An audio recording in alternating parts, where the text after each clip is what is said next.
Assalamualaikum warahmatullahi wabarakatuh. Hai semuanya, perkenalkan namaku Naila Syifa Anindya dengan NPM 2412011037.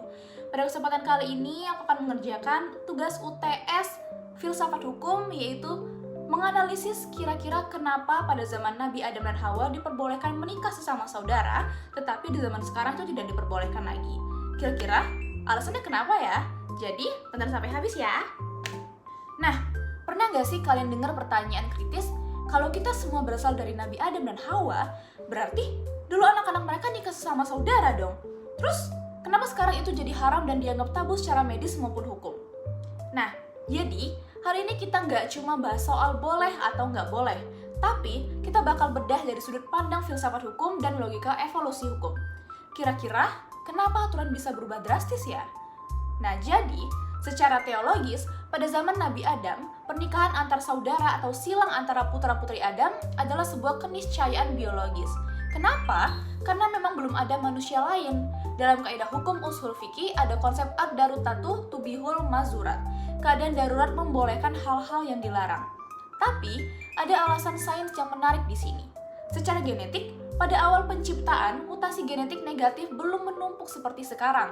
Resiko kecacatan fisik akibat inbreeding atau perkawinan sedara sangat minim karena DNA manusia pertama masih sangat murni.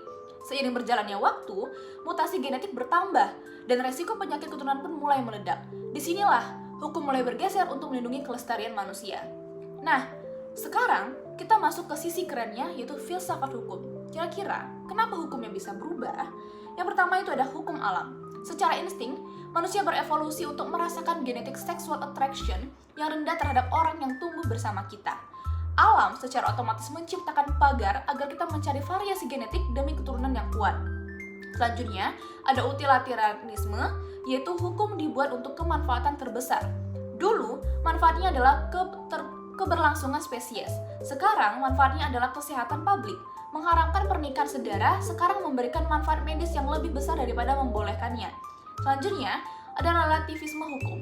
Ini membuktikan bahwa hukum itu tidak kaku. Hukum adalah produk dari ruang dan waktu atau kontekstual. Apa yang benar secara moral di masa lalu bisa jadi salah di masa sekarang, jika tujuannya adalah melindungi keadilan dan keselamatan.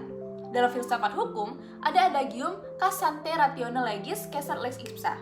Artinya, jika alasan lahirnya suatu hukum sudah hilang, maka hukum itu pun harus berhenti atau berubah. Dulu, alasan darurat eksis maka hukumnya memperbolehkan. Sekarang, alasan darurat itu hilang karena manusia sudah miliaran dan muncul alasan baru yaitu resiko kesehatan. Maka, hukum pun berubah untuk menyesuaikan dengan rasio legis atau tujuan hukum yang baru. Ini membuktikan bahwa hukum itu hidup, bukan sekedar tulisan mati di atas kertas. Jadi, perubahan hukum dari zaman Nabi Adam ke zaman kita sekarang bukan tanda bahwa hukum itu pelin-pelan, tapi bukti bahwa hukum itu cerdas dan protektif terhadap manusia. Jadi, kesimpulannya begini, hukum itu nggak pernah lahir di ruang hampa. Dia selalu punya alasan atau ratio legis. Di zaman Nabi Adam, pernikahan sedara diperbolehkan karena tujuannya adalah survival atau keberlangsungan jenis manusia. Tapi, di zaman sekarang, tujuan hukum berubah menjadi perlindungan, baik itu perlindungan kesehatan dari cacat genetik maupun perlindungan tatanan sosial agar tidak terjadi kekacauan peran dalam keluarga. Secara filsafat, ini membuktikan kalau hukum itu dinamis dan adaptif. Dia bukan sekedar aturan kaku yang dipaksakan, tapi merupakan alat yang berevolusi bareng manusia untuk memastikan kita tetap sehat, teratur, dan punya masa depan yang lebih baik. Jadi, berubahnya hukum bukan berarti nilainya hilang, tapi justru karena hukum itu peduli sama keselamatan kita semua. Gimana menurut kalian? Apakah ada hukum lain yang menurut kalian harus berubah sesuai zaman? Tulis di kolom komentar ya. Baiklah semuanya, mungkin itu saja yang dapat saya sampaikan. Terima kasih atas perhatiannya. Semoga video ini dapat bermanfaat bagi kita semua dan dapat membuka rasa penasaran kita. Kira-kira kenapa dulu di zaman Nabi Adam boleh nikah sesama saudara? Kira-kira sekarang kenapa nggak boleh?